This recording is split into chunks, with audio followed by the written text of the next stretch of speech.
नमस्ते सभी को। आत्मवंदन। आज फ्राइडे के दिन आज हम लोग इस वाले सीरीज 40 मैसेजेस फ्रॉम 40 मास्टर्स में कुंभकर्ण के बारे में सुनने वाले हैं। और अनुपमा पटेल जो जोधपुर राजस्थान से हैं और 2 साल से ध्यान कर रही हैं और स्पिरिचुअल काउंसलर भी हैं। वो हमें अपनी यात्रा के बारे में थोड़ा बहुत शायद बाद में बताएं, उनके आध्यात्मिक जर्नी के बारे में। पर आज वो हमें मुख्यतः कुंभकर्ण, जो कि फेमस थे कई चीजों के लिए, लेकिन आज वो अपना संदेश हमें ध्यानियों को क्या देने वाले हैं। आज हम उत्सुकता से उनका उनके विचार, उनका मैसेज, चैनल्ड मैसेज सुनने वाले हैं अनुपमा पटेल जी से। तो मैम, आपका बहुत बहुत दिल से स्वागत है कि आपने ये यहाँ पर इस मंच में आके ये स्वीकार किया कि हम आपसे संयुक्त कुंभकर्ण जी का मैसेज सुने। और thank you ma'am, and over to you, and we are ready for your message and कुंभकर्ण's वॉइस। Thank you ma'am. आत्मवंदन सभी दोस्तों को। और अनुराधा जी, आपका धन्यवाद कि मुझे ये मौका देने के लिए कि मैं आप सबके साथ इस बुक का स्वाध्याय का हिस्सा बन सकूं। सबसे पहले तो हम पत्री जी को नमन करते हैं, जी के सर को नमन करते हैं कि उन्होंने हमारे जीवन में इतना सुंदर ज्ञान और इस ध्यान का मार्ग हमें दिखाया। और अरुणा जी का भी धन्यवाद, जिन्होंने चैलेंजिंग करके इतने ग्रेट डिवाइन मास्टर्स का मैसेज हम तक पहुंचाया। और अब इस मार्ग पे आने के बाद ऐसा पता चलने लगा है कि हम लोग पुस्तक को या मास्टर को नहीं चुनते हैं स्वाध्याय के लिए भी। इनफैक्ट वो हमें चुनते हैं।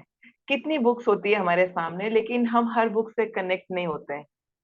तो ये जब मैं गीता का स्वाध्याय करना, जब मैंने या पढ़ना जब शुरू किया ना, तब हमारे जो मास्टर थे जो हमें बता रहे थे उसके बारे में, तो वो हमेशा इसी बात से शुरुआत करते थे कि हम सब बहुत भाग्यशाली हैं कि हमें गीता जी ने चुना इसका स्वाध्याय सुनने के लिए। तो उस चीज के साथ मैं बहुत ही ज्यादा, मतलब अब लगने लगा है कि ये, तो जब आपने मुझे भेजा था मैसेज की 15-17 मास्टर्स के नाम थे, लेकिन मेरी दृष्टि कुंभकर्ण पर ही पड़ी, और एक तो ना पूरे नाम भी मैंने नहीं पढ़े थे। तो इसमें शायद मेरे लिए भी कुछ शिक्षा है। कुंभकर्ण के बारे में वस्तुतः हम लोग क्या जानते हैं ध्यान में आने से पहले भी, और आज भी अगर मैं आम उससे किसी से पूछना चाहे हम कि आप कुंभकर्ण के बारे में बताएं क्या जानते हैं, तो अमूमन उत्तर यही होगा कि वो रावण के छोटे भाई थे, 6 महीने सोते थे और जगते थे, खूब खाना खाते थे और फिर सो जाते थे। इससे अधिक शायद हमने अपने स्कूल में भी नहीं पढ़ा या अपने आसपास से भी नहीं जाना। लेकिन जब इस किताब को पढ़ने लगे, जब यहाँ जाना, तो पता चला कि वो कितने ग्रेट मास्टर थे, कितने बड़े ध्यानी थे। ऐसे ही उन्होंने अपना लाइफ प्लान सोने के लिए नहीं बनवाया था। तो समझने का प्रयास करते हैं कि कुंभकर्ण जी इस मैसेज के थ्रू हमें क्या बताना चाह रहे हैं। तो वो शुरुआत करते हैं कि जब मेरा जो भाई है, बड़ा भाई रावण, वो बहुत ही ज्ञानी और ध्यानी था, और वो धरती पर लोगों को आध्यात्मिक उन्नति में मदद करने के पर्पस से ही आए थे। लेकिन यहाँ आने के बाद जब तक वो अपना कर्तव्य अच्छे से निभाते रहे, अपने प्रजा की अच्छे से देखभाल करते रहे, तब तक मैं इस तरह से नहीं सोता था। लेकिन धीरे धीरे रावण अपने इन आध्यात्मिक शक्तियों का मिसयूज करने लगे, उन्हें गलत तरीके से प्रयोग करने लगे। तो इसे हम इस तरह से समझें कि उनमें आध्यात्मिक अहंकार, स्पिरिचुअल ईगो आ गया। अपने आप को सर्वे सर्वा, कि मैं इतनी सिद्धियों का मालिक हूँ, मैं सर्वश्रेष्ठ हूँ, ये जो मैं का भाव है, ये उन पर अधिक से अधिक हावी होने लग गया। और अब हम जानने लगे हैं कि आध्यात्मिक मार्ग पर जब आप चलते हैं और इन सिद्धियों के साथ चुपके से यदि आपके अंदर ये स्पिरिचुअल ईगो, आध्यात्मिक अहंकार प्रवेश कर जाता है, तो ये आपकी आध्यात्मिक उन्नति को रोक देता है। आप वहीं तक।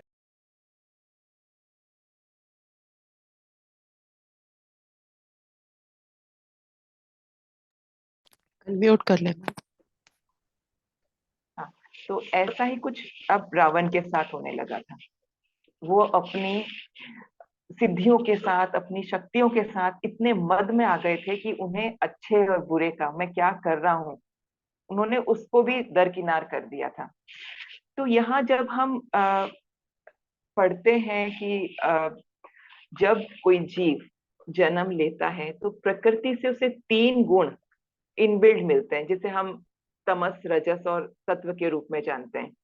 और जब इन गुणों को हम डिफाइन करने लगते हैं तो इन तीनों भाइयों का ही सबसे पहले उदाहरण लिया जाता है कि तमस में देखो आप कुंभकर्ण को, जो बस खाना पीना सोना भौतिक सुख सुविधाओं को भोगना, बस इतना ही था।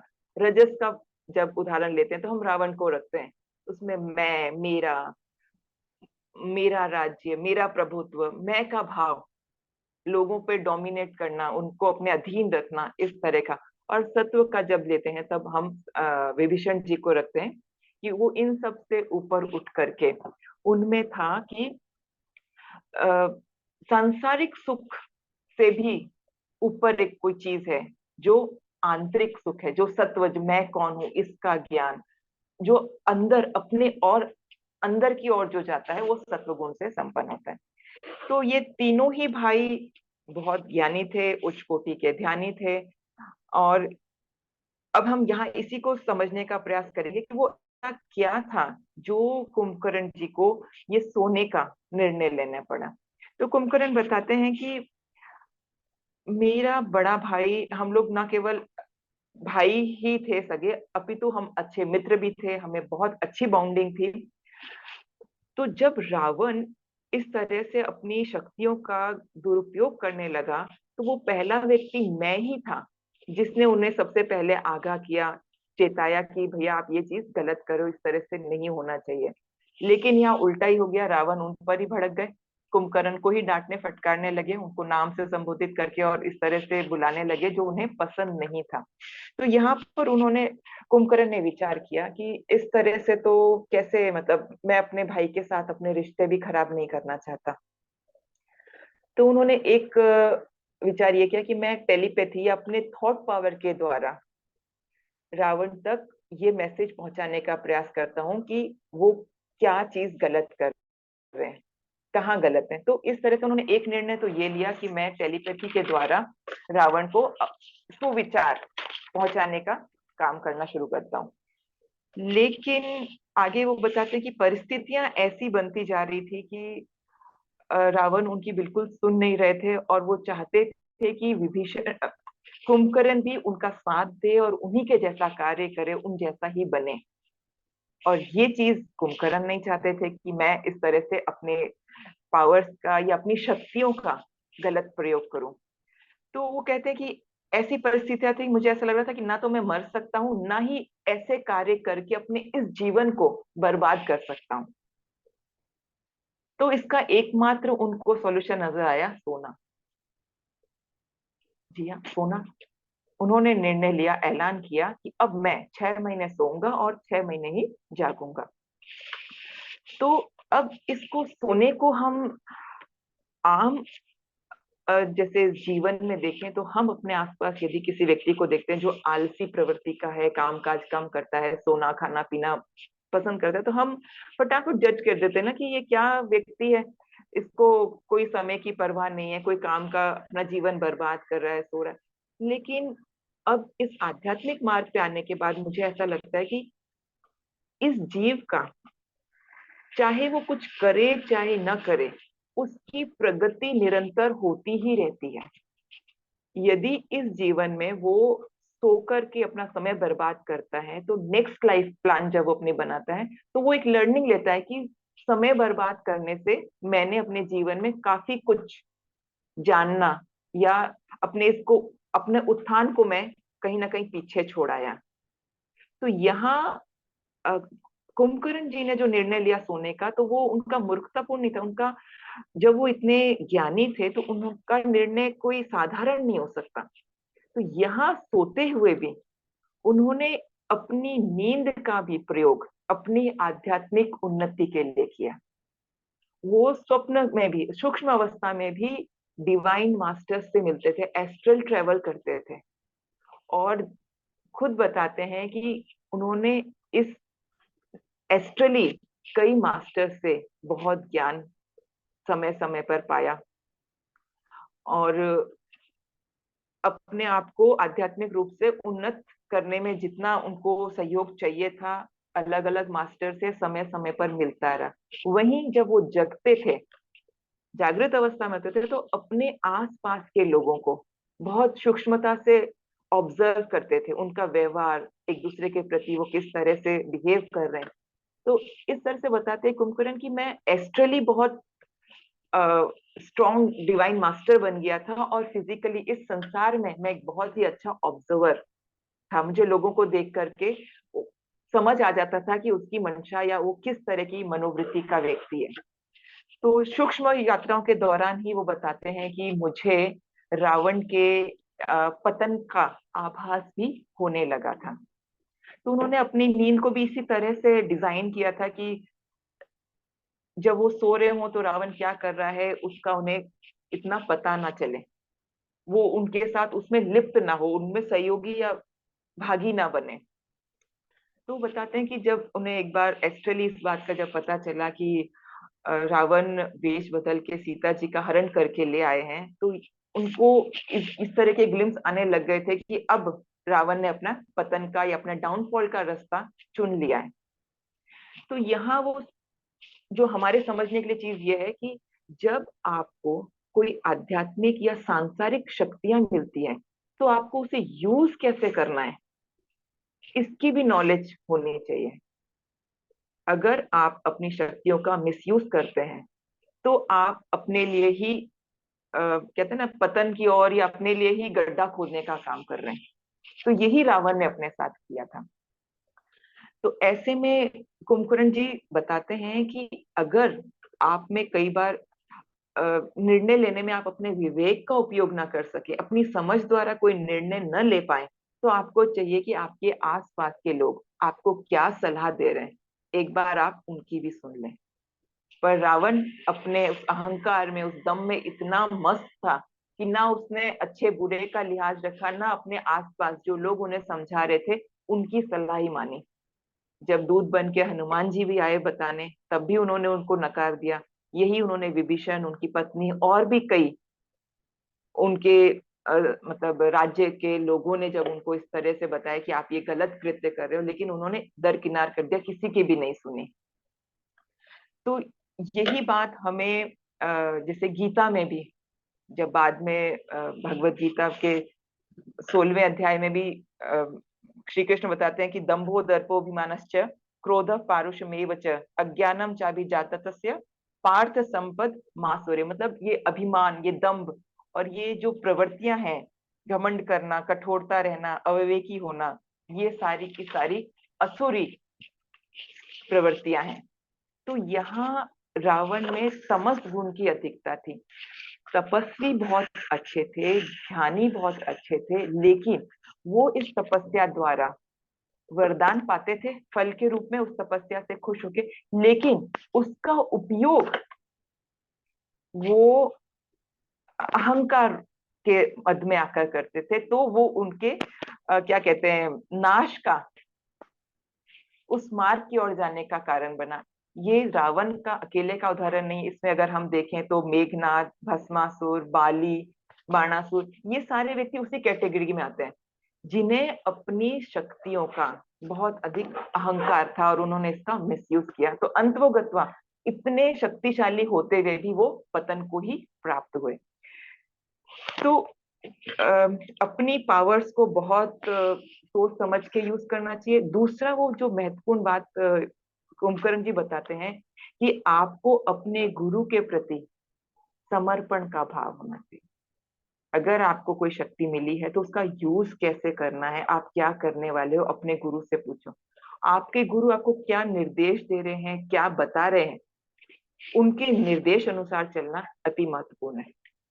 तो इसी के उदाहरण के लिए कुंभकर्ण जी बताते हैं कि मेरे ही समकालीन, जैसे हनुमान जी को देख लो या विभीषण जी को देख लो, वो पूर्ण रूपेण श्री राम, जिनको उन्होंने अपना गुरु मान लिया या जिनके प्रति वो समर्पित हो गए, फिर जैसा उन्होंने कहा इन्होंने वैसा ही किया। हनुमान जी अपने आप में बहुत शक्तिशाली थे। जब वो अ, लंका में आते हैं पहली बार माँ सीता को ढूंढने, तो अ, अ, रावण का पुत्र इंद्रसेन जब ब्रह्मास्त्र चलाता है, तो उस ब्रह्मास्त्र का लिहाज रखने के लिए हनुमान उसमें बंध जाते हैं और बंदी बना लिए जाते हैं। और हनुमान जी रावण को बहुत अच्छे से समझाते हैं कि आप मेरे प्रभु मतलब माँ सीता को लौटा दीजिए और कुछ नहीं होगा, मतलब होता है ना कि आप क्षमा याचना कर लीजिए या आप दे करके उसको। लेकिन रावण नहीं सुनता है, और बल्कि उन्हीं का हनुमान जी का अपमान करता है और उनकी पूंछ में आग लगाने का और इस तरह से। और वो आग जो लगाई जाती है उससे वो पूरी लंका ही जला करके हनुमान जी वापस आ जाते हैं। तो आप सोचिए, जब वो एक हनुमान में इतनी शक्ति थी कि वो पूरी लंका जला दे, तो क्या वो सीता माँ को ला नहीं सकते थे, या रावण को उसी समय पराजित नहीं कर सकते थे, बंदी नहीं कर सकते थे? परंतु उनके गुरु की आज्ञा सिर्फ इतनी थी कि आप माँ सीता का पता लगा करके आए। तो यहाँ जब तक हम गुरु के प्रति समर्पित नहीं होंगे, आप में शक्तियां हैं, अच्छी बात है, लेकिन उसका उपयोग कैसे करना है, उसके प्रति आपको गुरु के प्रति पूर्ण रूप से समर्पित होना बहुत जरूरी है। इस चैप्टर को पढ़ते समय जब कुंभकर्ण जी ये बताते हैं कि आपको है, पर आपको अपने गुरु के प्रति समर्पण का भाव होना बहुत आवश्यक है। दूसरा वो उदाहरण देते हैं पांडवों का, कि किस प्रकार पांडव ने अपने आप को पूर्ण रूपे कृष्ण के हाथों में समर्पित कर दिया था। युद्ध आरंभ होने के बाद से ही जैसा कृष्ण ने निर्धारित किया, निर्देशित किया, उन्होंने वैसा ही किया। तो एक साधक होने के नाते यदि आप इस मार्ग में हैं, तो आपको अपने गुरु के प्रति समर्पण का भाव होना बहुत जरूरी है। तो ये हम भी पढ़ते हैं कि when the student is ready the master appears। तो स्टूडेंट इज रेडी, रेडी का क्या मतलब है? यही ना कि हम उस ज्ञान को पाने के लिए समर्पित हैं, हम दिल से जैसा हमारा गुरु हमें निर्देशित करना चाहता है, हम उसे अपनाने के लिए, उसे फॉलो करने के लिए रेडी हैं। तो यहाँ ये एक बहुत ही मतलब गुरु के प्रति जो समर्पण की भावना या जो भाव रखने का जो संदेश कुंभकर्ण जी दे रहे हैं, ये बहुत ही खूबसूरत है। और दूसरा वो बताते हैं कि कई बार ऐसा होता है कि आप सिद्ध हो जाते हैं, आप में वो फीलिंग्स या आप उस वननेस को भी टच कर लेते हैं। तो आप अपने आप पे स्वतंत्रता से तभी काम कर सकते हैं, जिसमें दो चीजें उन्होंने इंपॉर्टेंटली बताई है, कि एक तो आप किस परिवेश में, किस वातावरण में है, आपको इसका भान हो, और दूसरा कि आप भौतिक शरीर में भी रह रहे हैं, उसकी भी समझ हो। तो ये दोनों ही बातें हमें क्या किस और इंगित कर रही हैं, जो मुझे समझ में आया वो ये था कि वो इस चीज को बताना चाह रहे हैं कि ये जो एकत्व का भाव है, या जो वननेस की जो फीलिंग या हम बात करते हैं कि वो एक ही डिवाइन एनर्जी है जिसका हम भी हिस्सा हैं। जब आपको उस लेवल की समझ हो जाए, कर्ता भाव छूट जाए, समभाव में आप साक्षी भाव में आ जाएं, तभी आप अपने आप पर काम कर सकते हैं। तो बहुत ही जोर देकर बार बार उन्होंने इस चीज को मेंशन किया है कि आपको एक सिद्ध शिष्य बनने की आवश्यकता है। यदि आप एक समर्पित शिष्य नहीं हैं, तो आप पहले वो बनने का प्रयास करें। गुरु तो अपना ज्ञान देता है, लेकिन शिष्य में भी उस ज्ञान को प्राप्त करने की पात्रता है कि नहीं, ये बहुत महत्वपूर्ण है। सूर्य तो प्रकाश देता ही है, लेकिन यदि कोई व्यक्ति आंखों से नेत्रहीन है, तो उसके लिए तो चाहे सुबह हो या शाम हो, अंधकार ही है। उसी तरह से यदि आप में पात्रता नहीं है, तो गुरु आपको ज्ञान दे भी रहा है, तो आप उसे ग्रहण, उसकी सार्थकता, उसका अर्थ नहीं समझ पाएंगे। तो यहाँ पर लास्ट में बता वो बताते हैं कि जब रावण को मेरी आवश्यकता थी, उन्होंने मुझे जगाया, तब ये चीज तो तय थी कि जब मुझे जगाया जाएगा तो मेरी मृत्यु निश्चित है, अगर मुझे बीच में जगाया जाता है। तो यहाँ पर भी कुंभकर्ण जी ने रावण को बहुत अच्छे से हाथ जोड़ करके इस चीज की प्रार्थना करी थी कि भैया आपने ये जो काम किया ये बहुत ही गलत है, ये धार्मिक नीति के उससे अधर्म का काम है, अभी भी समय है, आप यदि सीता को लौटा देते हैं तो ये युद्ध रोका जा सकता है, इतने जो ये नरसंहार, ये इतने जो लोग दोनों तरफ के मारे जा रहे हैं, ये मतलब रुक सकता है। लेकिन यहाँ पर भी रावण बहुत गुस्सा हो गए थे, तो उन्होंने कहा कि मैं आपको छोड़कर जा रहा हूँ ऐसा नहीं है, मैं आपकी आज्ञा का पालन करूंगा, लेकिन यदि मेरी मृत्यु हो जाए तो आप सचेत हो जाना कि ये अब आपके लिए भी अंत काल या आपके भी विनाश का या पतन का समय आ गया है। तो यहाँ एक बहुत खूबसूरत बात थी कि विभीषण की तरह ये भी अपने भाई को छोड़कर जा सकते थे, लेकिन एक तो ये अपने भाई से बहुत प्यार करते थे, उनके सद्गुण, उनमें क्या जो क्वालिटीज है ये उनको भी समझते थे, साथ ही साथ वो अपने स्वजनों में ये मैसेज भी देना चाहते थे कि ऐसी स्थिति में मैं अपने भाई को अगर छोड़ के चला जाता हूँ, कुटुंब वाले ही अगर उनका साथ नहीं देंगे तो दूसरे आम प्रजा उनको कैसे सपोर्ट करेगी। इसलिए उन्होंने खुशी खुशी राम के साथ, उनकी सेना के साथ युद्ध करना भी स्वीकार किया। और एक होता है ना, वो वीर गति को प्राप्त हुए, वो तो ठीक है।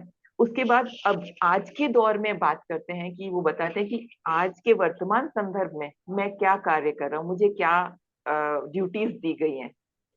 तो अभी जो ये हम सुन रहे हैं कि ये डायमेंशनल शिफ्ट जो हो रहा है, एक्सिस का जो शिफ्ट, जो हम 3D से जो 5D की ओर जा रहे हैं, तो वो बताते हैं कि यहाँ इस दौर में मेरा काम है कि लोगों को उन अलग स्थानों पर उनका पुनर्वास, उनको वापस सेटल होने में मदद करना।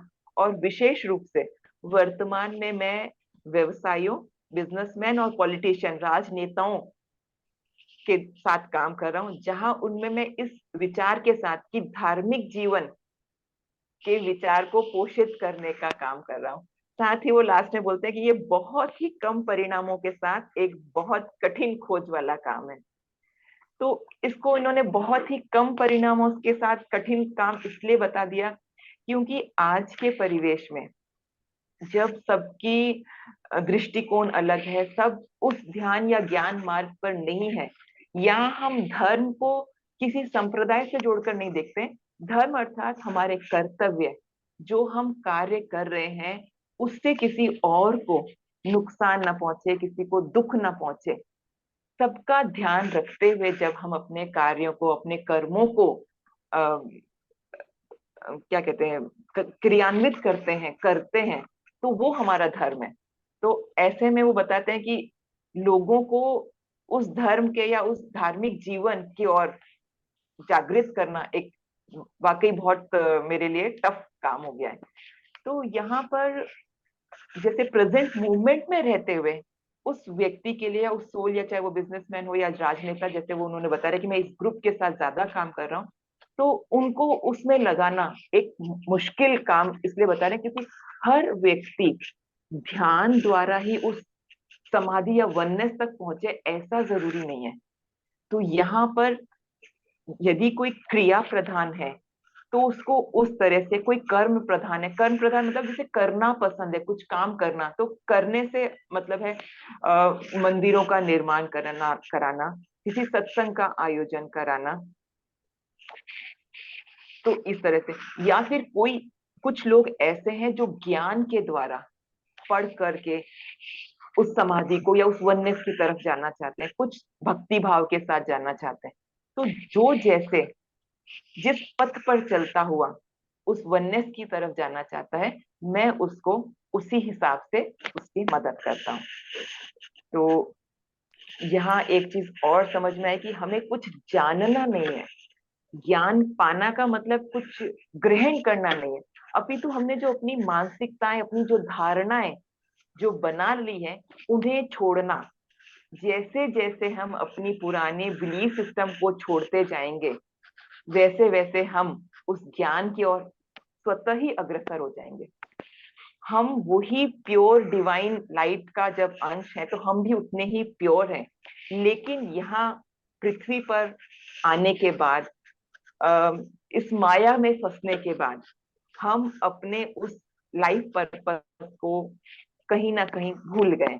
तो जैसे जैसे हम ये काम, क्रोध, स्पर्धा, ईर्ष्या, इसको छोड़ते इसको छोड़ते चले जाएंगे तो हम स्वतः ही उस डिवाइन के साथ, उस वननेस के साथ एक हो जाएंगे। तो यहाँ मुझे यही समझ में आया कुंभकर्ण जी के लेसन्स में कि सबसे पहले तो कि अपने विवेक का प्रयोग करें, आध्यात्म से अपने आप को बचाएं। दूसरा, अपने गुरु के प्रति समर्पण का भाव बहुत जरूरी है। तीसरा, वो जो बताते हैं कि आप इस भौतिक शरीर में जब हैं तो आप अपना जो लाइफ प्लान, जो पर्पस लेके आए उसके तरफ सचेत रहें। और ये सचेतना, मतलब उन्होंने इसको इतना खूबसूरती से बताया कि वो नींद में भी जब एस्ट्रल ट्रेवल करते हुए अपने आप को आध्यात्मिक रूप से इतना उन्नत कर पाए, तो ये जो सांसें हैं यही वो माध्यम है जो हमें अपने माइंडफुलनेस या अपने उस एकत्व तक पहुंचने के लिए, या स्वयं का स्वयं से दर्शन कराने का जो एकमात्र जरिया है, वो है हमारी सांसें। और इस माइंडफुलनेस में, इस ब्रह्मानंद या इस आनंद की स्थिति को प्राप्त करने के लिए हमें कहीं बाहर नहीं जाना है, भौतिक वस्तुओं पर, या लोग मुझसे ऐसा व्यवहार करें तो मैं खुश हो जाऊं, यहाँ नहीं। ये अंदर की यात्रा है, ये खुशी आपको अपने अंदर ही मिलेगी। इसके लिए आपको अपने अंदर उस करुणा के भाव को जागृत करना है। और इसको जागृत करने के लिए आपको प्रैक्टिस करनी है माइंडफुलनेस में रहने की और ग्रेटिट्यूड की, कृतज्ञता की। जितना अधिक आप कृतज्ञता के भाव में रहेंगे उतना ही अधिक आपकी प्रोग्रेस जल्दी होगी, आप अपने लाइफ पर्पस के साथ आगे बढ़ पाएंगे।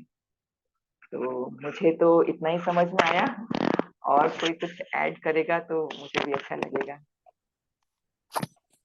जी मैम, आपने बहुत ही अच्छे से कुंभकर्ण जी का जो मैसेज है, और आपने सही कहा कि मैं भी उतना ही जानती थी कि वो सोते थे, लेकिन आपने तीनों भाइयों के गुण, फिर कुंभकर्ण जी ने जो मेडिटेटर होते हुए, हाँ, जो हमें एक सीख, तीन चार जो मुख्य बातें हैं वो बहुत विस्तार से हमें बताई हैं।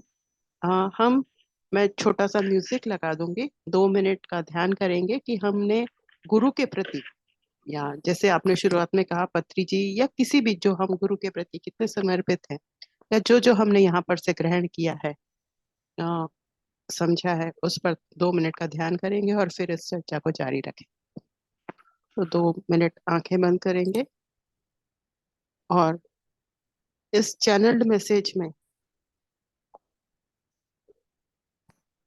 क्या हमने सीखा उस पर ध्यान करेंगे।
आखिरी का 1 मिनट।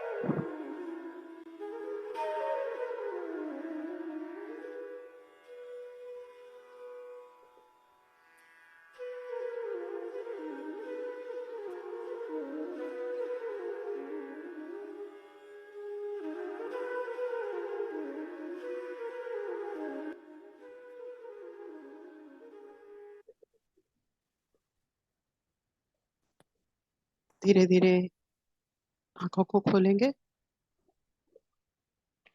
हथेलियों को चेहरे पे लाएंगे। 5 4 3 2 1 0।